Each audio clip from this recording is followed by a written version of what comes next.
दोस्तों, सिर्फ दो सवाल जो हमें जानना जरूरी है। भारत की जुडिशरी सिस्टम की वो हकीकत जो हमसे छुपी है। कोई इन सवालों पर बात क्यों नहीं करता? क्योंकि उन्हें जुडिशरी के डंडे का डर है।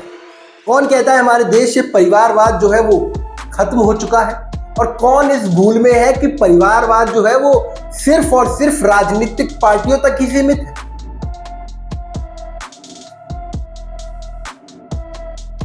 दोस्तों, आज की इस वीडियो में हम खुलासा करेंगे इंडियन जुडिशियल सिस्टम की हकीकत का। जिन दो सवालों का आज हम खुलासा करेंगे वो है कि क्या भारतीय न्याय व्यवस्था में ब्राह्मणों का बोलबाला है, और दूसरा कि आखिर क्यों जजेस के बेटे ही जज और चीफ जस्टिस बनते हैं, और सबसे बड़ा सवाल, ये जजेस चुने कैसे जाते हैं।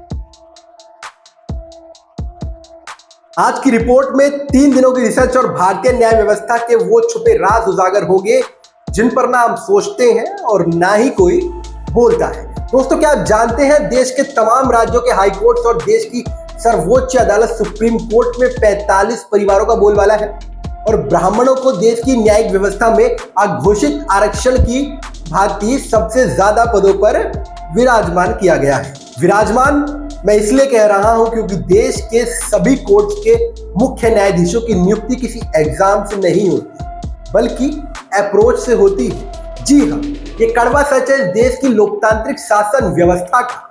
हमारे देश में किसी भी कोर्ट के जज की नियुक्ति करनी होती है तो उसके लिए कोई एग्जाम या क्राइटेरिया नहीं होता है, बल्कि कॉलेजियम सिस्टम से नियुक्ति होती है, जिसमें कि उस कोर्ट के वर्तमान के चीफ जस्टिस और 2 सीनियर जजेस नाम देश की सुप्रीम कोर्ट को भेजते हैं, और सुप्रीम कोर्ट फिर आगे राष्ट्रपति को, उसके बाद राष्ट्रपति मंजूरी देती है और हाई कोर्ट के सर्वोच्च न्यायाधीश बनाए जाते हैं। इसी तरीके से सुप्रीम कोर्ट के जज का भी फैसला होता है।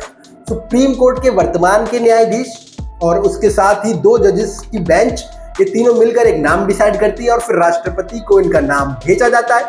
राष्ट्रपति मोहर लगाती है, उसके बाद मुख्य न्यायाधीश भी नियुक्त हो जाते हैं। दोस्तों, ये है कॉलेजियम सिस्टम, वो सिस्टम जिससे हम पूरे देश के सिस्टम को चलाने वालों का चुनाव करवाते हैं, जो कि शायद किसी मजाक से तो कम नहीं लगता।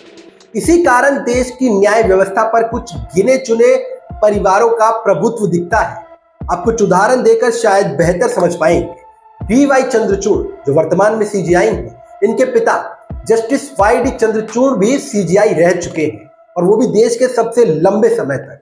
22 फरवरी 1978 को इनकी नियुक्ति हुई थी। उसके बाद 11 जुलाई 1985 तक इस सेवानिवृत्त हुए, जिसका अर्थ ये है कि उन्होंने 7 साल 4 महीने 19 दिन तक देश के शीर्ष पद पर कार्य किया। इनसे पहले उदय उमेश ललित, उनके पिता भी यू.आर. ललित जो सीनियर वकील थे और दिल्ली हाई कोर्ट में जज के रूप में कार्यरत थे। इसी तरह देश के 50 सीजीआई में से 14 जो सीजीआई हैं, जिनके परिवार के लोग भी सीजीआई रह चुके हैं। बाकी लगभग 24 सीजीआई के पिता या तो देश के अलग अलग हाई कोर्ट में मुख्य न्यायाधीश रह चुके हैं या बड़े बड़े पदों पर पदोन्नत रह चुके हैं। अब इस पर सवाल इसलिए बनता है क्योंकि देश में लगभग लाखों बच्चे प्रैक्टिस और काफी सीनियर जजेस कोशिश करते हैं और काबिल भी होते हैं। तो ऐसा क्यों कि देश के सबसे सर्वोच्च पद पर गिने चुने परिवारों को ही मौका मिल जाता है? इसका कारण है कॉलेजियम सिस्टम।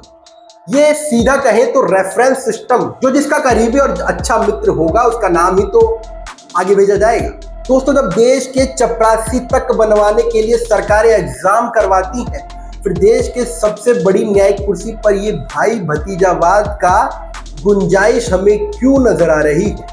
और इसमें दूसरा सबसे दिलचस्प किस्सा है कि जो सुप्रीम कोर्ट किसानों के बैठने पर खुद कमेंट करती है। सुप्रीम कोर्ट इलेक्टोरल बॉन्ड को लेकर 10 दिन में फैसला लाने को उतारू हो जाती है। क्या सुप्रीम कोर्ट को उनके जजों को अपनी खामियां नजर नहीं आती हैं? क्या वो इसको बदल नहीं सकते? उन्हें अजीब नहीं लगता है सब चीजें एक सिस्टमैटिक तरीके से जो चल रहा है? दूसरा बड़ा आरोप सुप्रीम कोर्ट पर लगता है ब्राह्मणवाद का। आइए अब इसे भी सुन लीजिए। सुप्रीम कोर्ट के पहले 7 में से 3 जज ब्राह्मण रह चुके हैं। 1950 से 1970 तक 14 जजों में से 11 जज ब्राह्मण थे। 1971 से 1989 तक 18 न्यायाधीश ब्राह्मण थे। 2004 से 14 तक 52 न्यायाधीशों में से 16 न्यायाधीश ब्राह्मण थे। 2014 के बाद सुप्रीम कोर्ट में 35 जज नियुक्त किए गए, जिसमें से 9 ब्राह्मण। और कमाल की बात यह है कि जो 5 जज का कॉलेजियम बना है उसमें भी 3 ब्राह्मण हैं। और तो और दोस्तों, यही वो कारण है कि जिनसे न्यायिक व्यवस्था में ब्राह्मणों का वर्चस्व देखने को मिला है। 1 जुलाई 2019 इलाहाबाद हाई कोर्ट के जज जस्टिस रंगनाथ पांडे ने भारत के न्यायिक व्यवस्था में वंशवाद को लेकर प्रधानमंत्री को चिट्ठी लिखी थी, जिसमें उन्होंने कहा था कि भारत की लोकतांत्रिक न्याय व्यवस्था है और एक और वहीं पर वंशवाद भी इसमें काफी ज्यादा हावी हो रहा है। इसी चिट्ठी के बाद काफी चर्चाएं चली, लेकिन कोई हल निकलता नजर नहीं आया।